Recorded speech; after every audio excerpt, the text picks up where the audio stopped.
캘리포니아 남부에서 대형 산불이 발생해 주민 수만 명이 피난길에 올랐습니다. 건조한 기후에 강풍까지 불면서 진압에 어려움을 겪고 있습니다. 연방 하원이 범죄와 관련된 불법 이민자의 재판 전 구금을 확대하는 법안을 통과시켰습니다. 도널드 트럼프 당선인의 대통령 취임을 앞두고 잠재적인 추방 대상 확대에 나섰습니다. 도널드 트럼프 당선인이 동맹과 적을 가리지 않는 보편 관세 부과를 정당화하기 위해 국가 경제 비상사태를 선포하는 방안을 검토하고 있는 것으로 알려지고 있습니다. 저소득층의 의료보험 비용을 지원하는 역할을 하고 있는 오바마 케어가 가입자 2,400만 명을 넘어섰습니다. 바이든 행정부가 신용평가사가 개인의 신용상태를 평가할 때 갚지 못한 병원비 등 의료부채를 고려하지 못하도록 했습니다. 약 1,500만 명의 신용점수가 평균 20점 정도 상승할 것으로 보입니다. 이상은 오늘의 주요 뉴스입니다. 시청자 여러분 안녕하십니까? KBN 뉴스입니다. 캘리포니아 남부에서 대형 산불이 발생해 주민 수만 명이 피난길에 올랐습니다.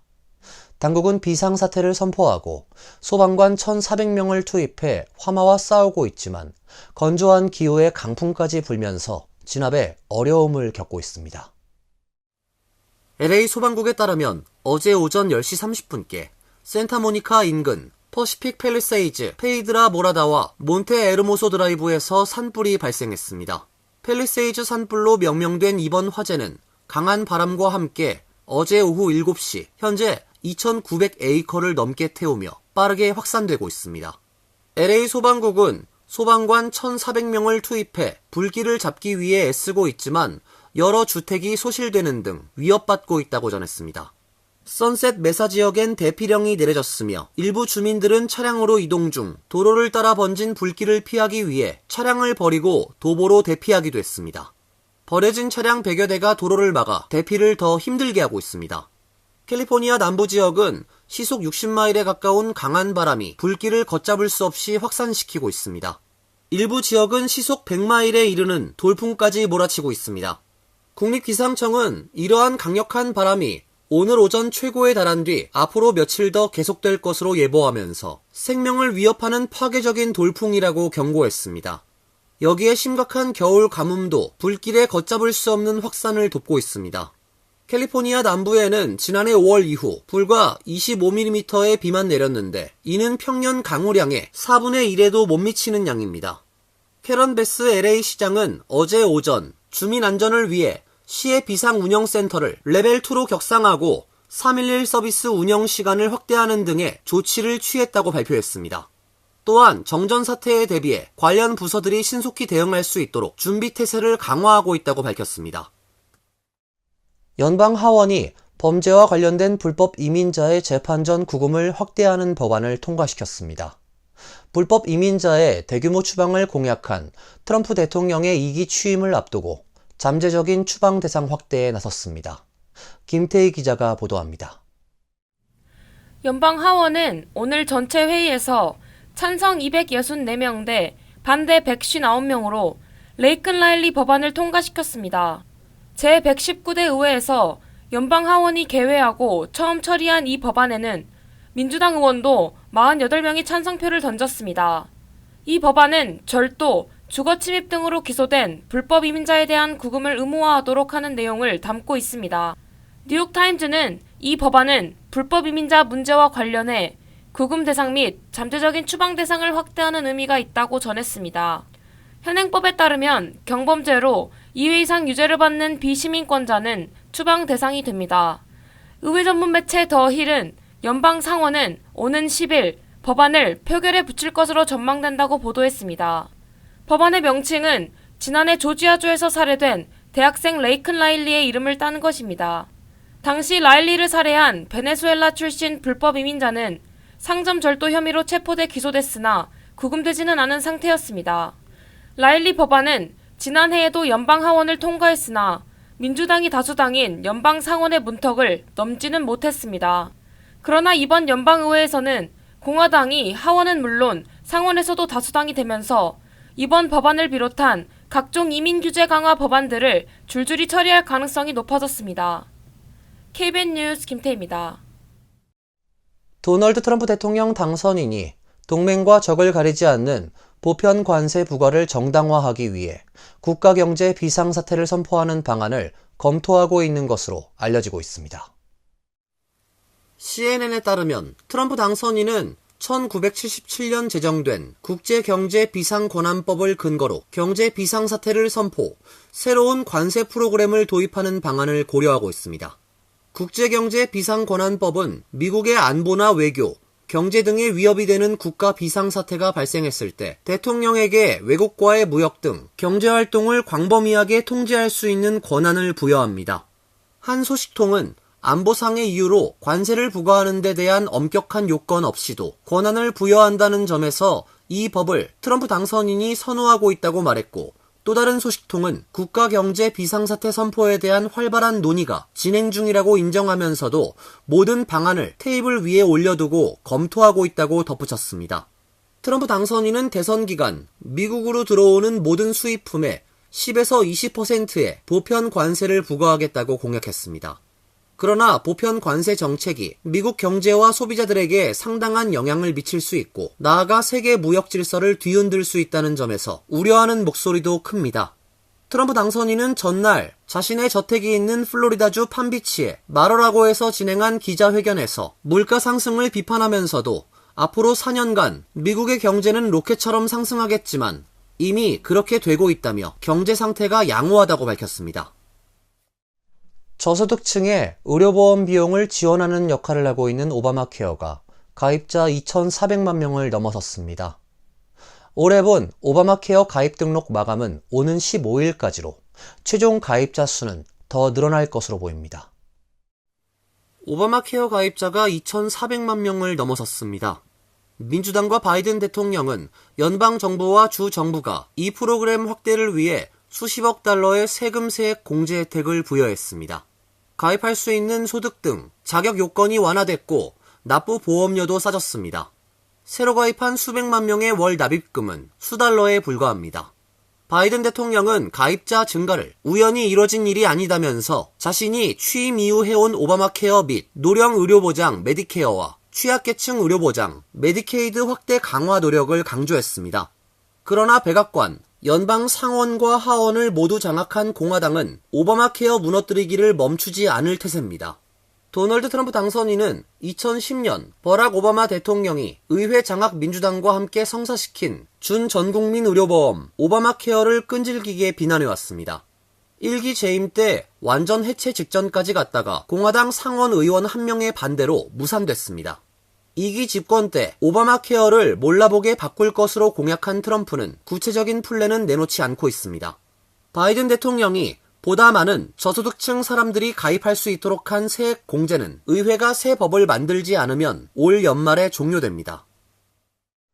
바이든 행정부가 신용평가사가 개인의 신용 상태를 평가할 때 갚지 못한 병원비 등 의료 부채를 고려하지 못하도록 했습니다.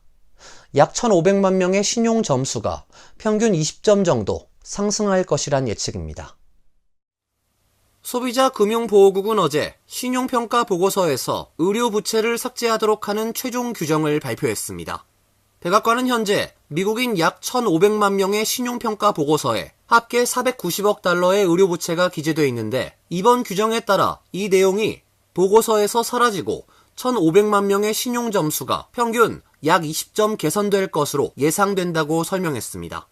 신용카드 발급, 자동차 대출, 주택담보대출 등의 결정 기준이 되는 개인 신용 점수는 민간 신용평가사가 개인의 연체 여부, 전체 채무액, 대출 기간 등을 토대로 산정하는데 이번 규정에 따라 앞으로 의료 채무는 반영하지 못하게 됩니다. 하지만 의료 부채 자체가 탕감되는 것은 아닙니다. 카멀라 해리스 부통령은 누구도 아팠거나 긴급한 의료 상황 때문에 경제적 기회를 차단당해서는 안 된다며 이 규정은 자동차 대출, 주택담보대출, 중소기업 대출을 승인받는 것을 쉽게 만들어 수백만 가정의 삶을 바꿀 것이라고 밝혔습니다. 의료 부채는 합병증 때문에 불가피한 경우가 있고 환자가 이미 돈을 냈거나 치료받지 않았는데도 청구된 비용, 부풀리거나 중복된 비용 등 심각한 오류가 잦아 다른 유형의 부채와 다르다고 백악관은 설명했습니다.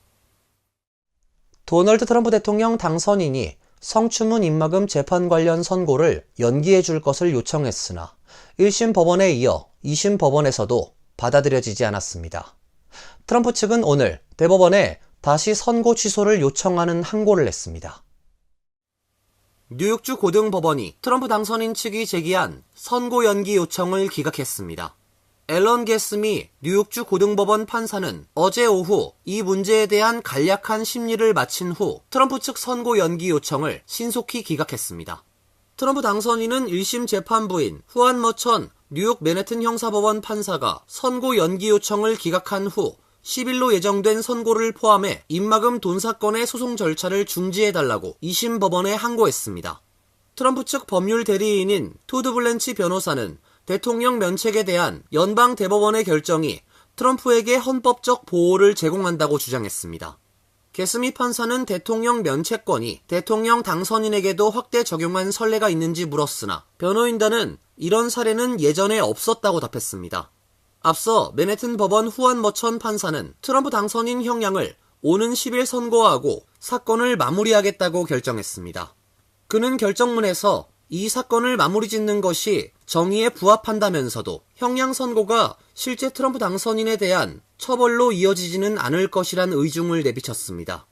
트럼프 당선인 측은 오늘 대법원에 10일로 예정된 선고를 취소해달란 요청을 했습니다. 뉴저지주 법원은 26개 타운 정부가 제기한 저소득층 아파트 공급 의무 이행법 시행을 일시 보류해달란 가처분 신청을 기각했습니다. 뉴저지주의 각 타운 정부는 주 정부가 제시한 타운별 저소득층 아파트 공급 수량을 받아들일지 여부를 이달 말까지 결정해야 합니다. 이번 소송은 지난해 3월 필 머피 주지사가 서명한 뉴저지 저소득층 아파트 공급 의무 이행 촉진을 위한 법이 각 타운 정부에 과도한 부담을 주고 있다는 이유로 제기됐습니다. 뉴저지주에서는 지난 1975년 주 대법원 판결을 통해 모든 지방자치 정부에게 저소득층 아파트 제공 의무가 부여됐습니다. 이에 따라 주 정부는 10년 단위로 저소득층 아파트 공급 계획을 실시하고 있는데 지난해 3월 머피 주지사가 제정한 새 법은 2035년까지 향후 10년간 각 타운별로 공급해야 하는 저소득층 아파트 수량을 명확히 제시해 각 지방자치 정부가 이행하도록 하고 있습니다. 새 법에 따라 지난해 10월 주 정부는 총 564개 타운에 총 15만 채 이상의 저소득층 주택 공급 수량을 산정해 발표했습니다. 각 타운 정부는 이달 31일까지 주 정부가 요구한 타운별 공급 수량을 받아들이거나 불복할 경우 자체적으로 계산한 수치를 제시해야 합니다. 뉴욕을 출발한 여객기 랜딩 기어에서 시신 2구가 또 발견됐습니다. 해당 항공기는 앞선 비행에서 자메이카를 출발해 유타주를 거친 것으로 알려져 사망한 사람들이 자메이카인이 아니냐는 관측도 나오고 있습니다. 뉴욕 존 F 케네디 공항을 출발해 6일 밤 늦게 플로리다 포트로더데일 공항에 도착한 제트블루 항공사 1801편 에어버스 320 여객기에 대한 정기점검 과정에서 랜딩 기어에서 시신 2구가 발견됐습니다. 랜딩 기어는 항공기 바퀴와 동체를 연결하는 구조물로 시신이 발견된 곳은 이 랜딩 기어 수납 공간입니다. 사망자는 모두 남성으로 신원은 아직 확인되지 않았습니다. 제트블루 측은 두 사람이 언제 어디에서 어떻게 랜딩 기어에 들어갔는지에 대해 조사 중입니다. 해당 여객기는 6일 오후 7시 49분 케네디 공항을 출발해 오후 11시 10분 포트로더데일 할리우드 국제공항에 착륙했습니다. 현장을 확인한 구급대원들은 두 사람이 사망했다고 선언했습니다. 항공기 추적 웹사이트 플라이트어웨어에 따르면 해당 여객기는 뉴욕에서 플로리다로 비행하기 전 자메이카 킹스턴과 유타주 솔트레이크 시티를 거친 것으로 알려졌습니다. 이 때문에 사망자들이 자메이카인이 아니냐는 관측이 소셜미디어 등에 제기되기도 했습니다. 자메이카 외교통상부는 X를 통해 자메이카인이라고 단정할 근거는 아직 없다며 관계당국과 협조해 정확한 정보가 확인되는 대로 알릴 계획이라고 밝혔습니다. 이어서 간추린 소식입니다. 노동부는 오늘 지난주 신규 실업수당 청구 건수가 20만 1000건으로 한 주 전보다 10,000건 감소했다고 밝혔습니다. 로이터 통신에서 집계한 전문가 전망치 21만 8,000건을 밑도는 수치입니다. 한 달 추세를 알 수 있는 4주 이동 평균치는 21만 3,000건으로 직전 22만 3,250명보다 1,250명 줄었습니다. 신규 실업수당 청구 건수가 감소한 건 연말 휴가철에 대비한 노동 수요 증가 때문으로 해석됩니다. 대체로 연말연시에는 실업수당 청구 변동성을 예측하기 어렵다는 평가를 받아왔습니다. 로이터는 연초 노동시장이 안정적이란 방증으로 볼 수도 있고 일부 해고 노동자들이 새 일자리를 찾는데 어려움을 겪고 있다는 뜻으로 받아들여질 수도 있는 수치라고 분석했습니다. 현대차 미국 판매법인은 어제 세계 최대 전자상 거래업체 아마존을 통해 차량 판매를 시작한다고 밝혔습니다. 소비자는 아마존에 접속해 오토스 부문에서 차량을 선택한 뒤 온라인으로 기종을 둘러보고 필요에 따라 대출을 활용해 차량을 주문할 수 있습니다. 제휴 중개인을 통해 차량 인도 일정을 예약할 수도 있습니다. 현대차는 소비자의 편리성을 강조하는 장바구니에 담기라는 판촉 문구를 내세워 시장을 공략하고 있습니다. 현대차 측은 앞으로 기능을 추가하고 시장을 확대하는 동시에 더 많은 중개인이 참여하도록 할 것이라고 예고했습니다. 현재 아마존 오토스를 통해 온라인 차량 판매를 하는 업체는 현대차가 유일합니다. 뉴욕시가 교통혼잡세 징수를 회피하기 위해 꼼수를 부리는 가짜 차량 번호판 부착 운전자 대상 단속 규정을 발표했습니다. 뉴욕시경과 뉴욕시 교통국은 어제 번호판 인식을 방해하기 위한 각종 물질을 번호판에 부착한 차량에 대해 $50의 벌금을 부과하는 내용을 골자로 한 단속 규정을 발표하고 대대적인 단속에 나서겠다고 밝혔습니다. 경찰에 따르면 번호판은 지면에서 12에서 48인치 떨어진 높이로 차량에 단단히 고정되어야 하며 단속 대상은 번호판을 유리나 플라스틱 재질로 덮은 차량 제조사, 색상, 차량 식별 번호, 번호판, 등록 및 인스펙션 스티커를 가리는 커버를 부착한 차량, 번호판 인식 방해를 위해 숫자와 알파벳을 가리거나 부착한 차량 등입니다. 뉴욕시는 내달 6일 오전 10시 온라인으로 공청회를 열고 규정 시행에 앞서 시민 의견 수렴에 나섭니다. 최근 뉴욕시에서 노로바이러스 환자가 증가하고 있어 주의가 요구됩니다. 뉴욕시 보건국에 따르면 지난 12월 한 달 동안 뉴욕시에서 보고된 노로바이러스 환자 수가 1,300여 명을 기록했습니다. 전년 동기 대비 3배 이상 증가한 수치입니다. 전염성이 강한 노로바이러스는 현재 항바이러스제가 없어 예방법을 준수하는 것이 최선입니다. 가장 효과적인 방법으론 비누와 물로 최소 20초 동안 손을 씻는 것으로 특히 음식을 준비하기 전과 식사 전에 손을 씻는 것이 중요합니다. 뉴욕 프레스비테리안 웨일 코넬 병원 로이 굴릭 박사는 바이러스 예방에 알코올 함유 소독제에 의존하는 것이 좋지 않다고 설명했습니다. 환율과 증권 소식입니다.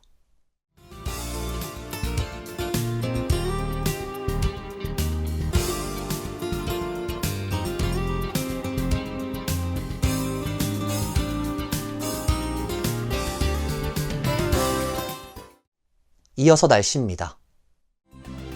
내일도 추운 날씨가 이어지겠습니다. 낮 최고 기온 32도, 섭씨 0도, 밤 최저 기온 26도, 섭씨 영하 4도로 예상됩니다.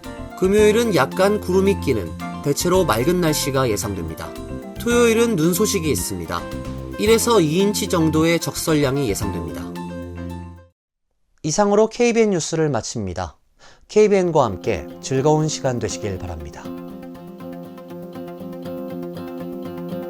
동부 최대 한인방송 KBN이 제작하는 KBN 뉴스는 웹사이트 mykbn.com 그리고 유튜브와 페이스북에서 다시 보실 수 있습니다. 좋아요, 구독, 알림 설정은 뉴스 제작에 큰 도움이 됩니다.